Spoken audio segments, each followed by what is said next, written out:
los cuestionamientos a algunos de los ahora magistrados, pero sobre todo para conocer cuál es el proceso que sigue después de la elección y las responsabilidades que tienen estos tribunos. Vamos a enlazarnos con Ernesto Álvarez, quien ha sido presidente del Tribunal Constitucional, así que obviamente, ¿quién mejor que él para que nos explique cuál es el funcionamiento dentro del Tribunal Constitucional? ¿Cómo está? Bienvenido al programa, buenos días. Muy buenos días, ¿cómo está? Bien, acerca de la elección, primero quisiera su opinión al respecto. ¿Qué le pareció acerca de este procedimiento que, según algunos han señalado, pues no se llevó de una forma transparente? ¿Qué es lo que usted piensa al respecto? ¿Qué es lo que opina? Bueno, ha sido más de medio año el proceso vía concurso público, donde se han presentado un número bastante grande de candidatos y se ha ido depurando. En algunos casos incluso con reconsideraciones por el puntaje, por la evaluación del currículum, etc. Y ha sido todo un proceso bastante largo, bastante tedioso además. Mal que bien, la comisión ha cumplido con presentar al Pleno los 6 postulantes con mayor mérito a juzgar por la comisión y observando la trayectoria personal de cada uno de los postulados, se tiene de que son personajes en los cuales se puede confiar. Son personas de diferente talante político, de diferente perspectiva ideológica, y eso va a enriquecer al Tribunal Constitucional. Recordemos de que cada magistrado por sí solo no vale nada. Son los 7 cuando se reúnen y cuando construyen sentencias, cuando desarrollan jurisprudencia, los que hacen hablar a la Constitución en nombre de todas las corrientes de pensamiento importantes que existen en el país. Por tanto, está bien elegido el tribunal. Lo que pasa es de que hay sectores políticos que no han logrado colocar una mayoría, la mayoría a la cual estaban posiblemente acostumbrados, pero la elección del tribunal tiene 2 partes. Una es la selección de los mejores postulantes a criterio de una comisión del Congreso. ¿Por qué una comisión del Congreso? Porque la Constitución le otorga esa atribución no a otra entidad, sino al Congreso de la República. Y al final, esta comisión propone y son los votos los que deciden quién entra y quién no entra. De forma tal que si hubiesen entrado 3 de los 6 propuestos, no hubiera sido tampoco malo. Hubo bastante consenso que llamó bastante la atención, ¿no? Porque eran distintas tiendas políticas. Han entrado varios con más de 90 votos. Más de 90, y el mayor de 102 votos. Por tanto, lo que quiere la Constitución es que los magistrados, 1, conozcan derecho, 2, que sean buenas personas, y 3, que tengan el respaldo de 2/3 del Congreso. Y los 6 han reunido ese respaldo, y los 6 son personajes respetables dentro de la perspectiva diferente del derecho que tiene cada uno. Eso va a enriquecer al tribunal. Algunos señalaban, incluso también se pudo evidenciar que algunos ahora ya elegidos tribunos tenían tendencias políticas por Fuerza Popular, Renovación Popular. Incluso se decía de que esta composición era conservadora. Conociendo ustedes los perfiles, ¿considera que es así? Eso sería tal vez, teniendo en cuenta también, y acá hay un agregado importante, el Tribunal Constitucional en los últimos años ha sido una especie de dirimente entre el Ejecutivo y el Legislativo y ha resuelto casos importantísimos. Entonces, era la importancia de tener integrantes de distintas tendencias, ¿no? Porque uno puede llegar a consensos. Pero si estamos hablando de una tendencia conservadora, entonces, ¿a qué consenso se podría llegar? Eso tendrán que decidirlo ellos. No creo que sean de tendencia conservadora. Ninguno forma parte de un partido político, por cierto.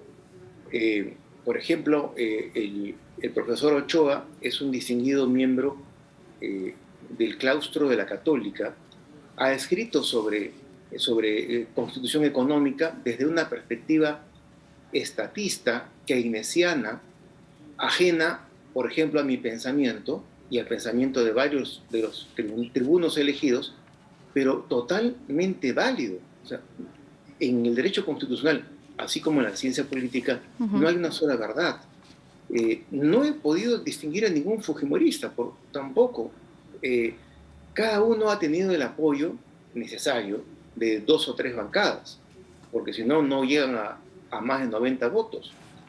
Lo que se espera ahora es de que ellos puedan trabajar las sentencias y en lugar de enviar su voto singular y que el relator haga una especie de rompecabezas con las pretensiones de la demanda y ver a ver dónde encaja cada uno de las aristas de los votos singulares, sino que realmente se sienten los 7 a trabajar y construyan sentencias con amplio y sólido respaldo, de forma tal que en realidad no satisfagan, no provoquen la fiesta de ningún sector político, que ninguno se sienta absolutamente representado, pero al mismo tiempo que todos hayan sido escuchados y que todos tengan un poquito de triunfo en cada una de las sentencias. Era efectivamente lo que usted menciona, este proceso demoró 8 meses, ¿no? 8 meses, digamos, recién, pero lleva muchísimos años todavía en que no se ponían de acuerdo en el tema de los candidatos, hubo controversias sobre el proceso de elección, se decía que la distribución de puntajes hasta que por fin se llegó a un acuerdo, pero hablamos acerca de la transparencia, que eso es importante, porque en medios... Pero todos sabíamos, o sea, a ver... Pero permítame para hacerle la consulta a propósito de lo que salió publicado a través del diario La República. Señalaba que no se había, digamos, propalado la información. Estamos hablando de cerca de 857 páginas de informes por parte de la Contraloría para que el ciudadano pueda saber quiénes son los candidatos, ¿no? Y en esa información omitida estaban los reportes de deuda coactiva ante la SUNAT del candidato, bueno, ahora tribuno Gustavo Gutiérrez, y también los antecedentes del postulante Francisco Morales, ahora magistrado, cuando laboró en el Tribunal Constitucional.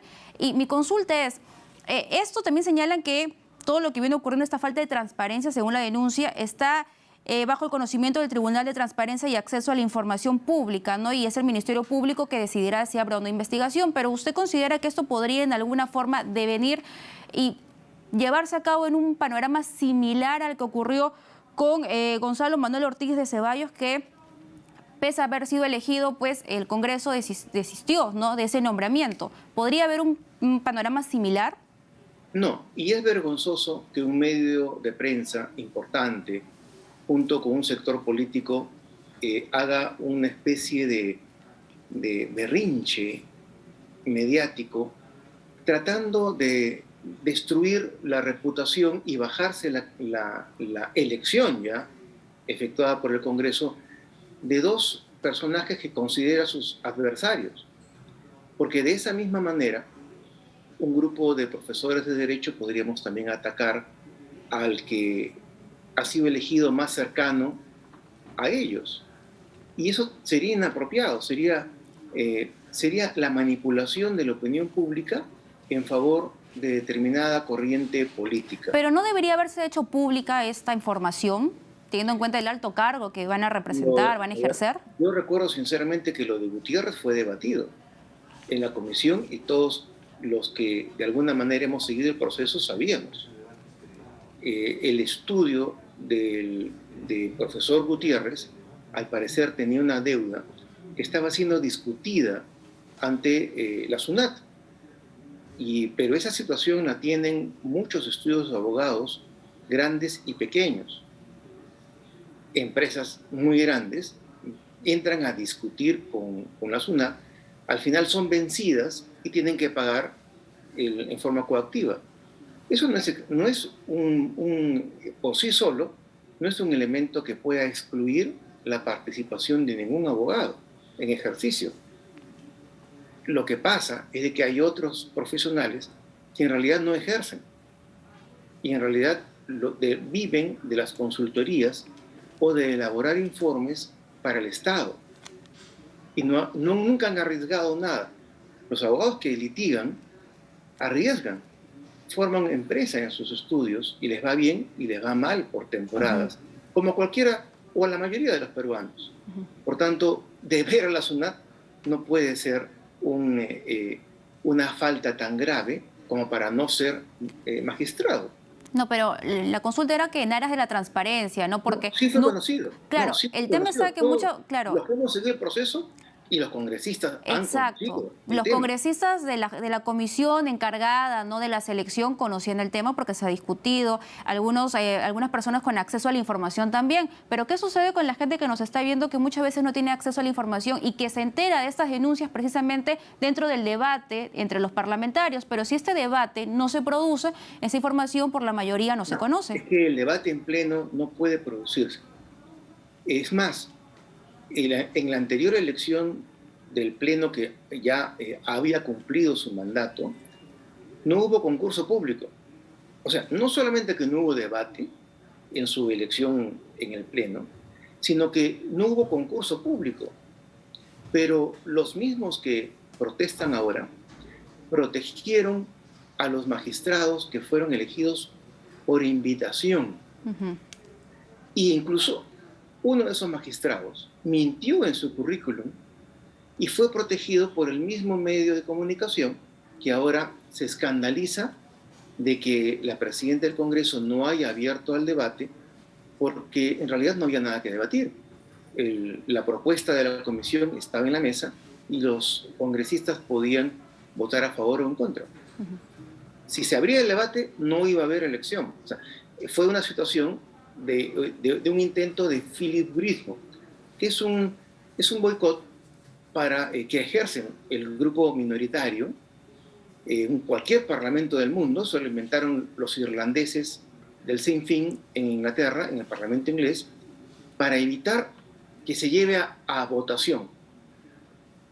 Eso es un recurso parlamentario válido, por cierto, pero también es válido que la presidenta del Congreso haya considerado de que si abría el debate se traían abajo la sesión de pleno. Y el Congreso lo logró. Mal que bien, este Congreso, con todos sus defectos, ha frenado los intentos de la extrema izquierda de convocar una asamblea constituyente. Ha frenado los intentos de evitar la elección del Tribunal Constitucional, que incluso en anterior ocasión provocó el cierre del Congreso y su disolución. Así es.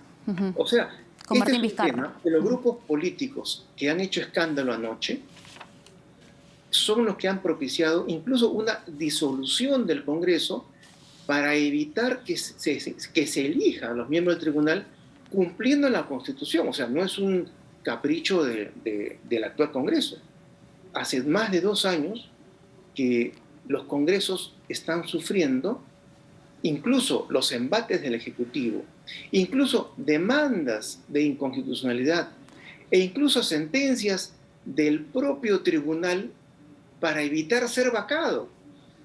Lo más curioso que ha sucedido en nuestro régimen político es que el presidente de la República, que disuelve al Congreso, obtiene del tribunal, que es protegido por el Poder Ejecutivo, o sea, en lugar de enfrentarse al poder político, es sumiso al poder político En realidad, del presidente. claro, digamos, la labor de Es un los tribunos escándalo. es O sea, interpretar la Constitución, ¿no? Y como usted bien señalaba, uno no se impone, sino es el tema del consenso que lleguen los 7, ¿no?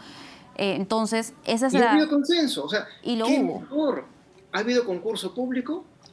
Y Con ahora... defectos, por cierto, claro, porque el presidente de la comisión era de Perú Libre, o sea, tampoco es que haya sido un parlamentario experto, una persona de trayectoria reconocida, sino que con todos los defectos ha habido concurso público, Doctor, ha habido consenso y los votos necesarios.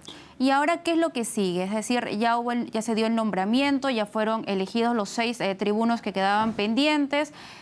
¿Cuál es el Seguramente siguiente paso? ¿Cuándo podrían ocupar ya el ya cargo? se han emitido de las resoluciones legislativas. Normalmente se hace una por cada uno de los elegidos y se oficia al Tribunal Constitucional, al presidente, que hoy en día es el doctor Ferrero, y él debe estar señalando en el transcurso de la semana fecha y hora para la juramentación de los elegidos. ¿Cuánto tiempo puede tardar ello? Normalmente son 10 días. Es decir, ¿y qué es lo que va a suceder con las causas que todavía se están viendo dentro del Tribunal Constitucional y que tal vez están pendientes de una resolución? En 10 días es un tiempo muy corto, ¿no?, para tomar una decisión. ¿Qué es lo que va a suceder? Depende de lo que decide el Pleno del Tribunal. Por ejemplo, cuando nosotros entramos, nosotros fuimos elegidos en el 2007, el Pleno había decidido que las causas que habían sido ya escuchadas, habían sido conocidas por los magistrados que habían concluido su mandato, seguían siendo resueltas por ellos y siguieron yendo a firmar al tribunal. Esto, nosotros que éramos magistrados nuevos, no conocíamos en el fondo, en el reglamento, pero después, al cabo del tiempo, nos pareció un escándalo. Habíamos sido sorprendidos por el entonces presidente del tribunal, porque cuando se recompone el pleno de un tribunal, hay la posibilidad de que se resuelvan las causas que ya corrieron firmas, falta una o dos firmas. Pero aquellas causas que aún cuando ha habido audiencia pública todavía no han sido objeto de firmas de los magistrados, lo que se hace es reprogramar la audiencia y se vuelve a convocar una audiencia con los nuevos magistrados. Muy bien. Por tanto, eso es lo que debe ocurrir. Okay. Las causas que le falta una o dos firmas siguen corriendo, pero aquellas que todavía no han sido firmadas por los magistrados seguramente van a ser reprogramadas para que los magistrados tengan la opción, los magistrados nuevos, de conocer la causa.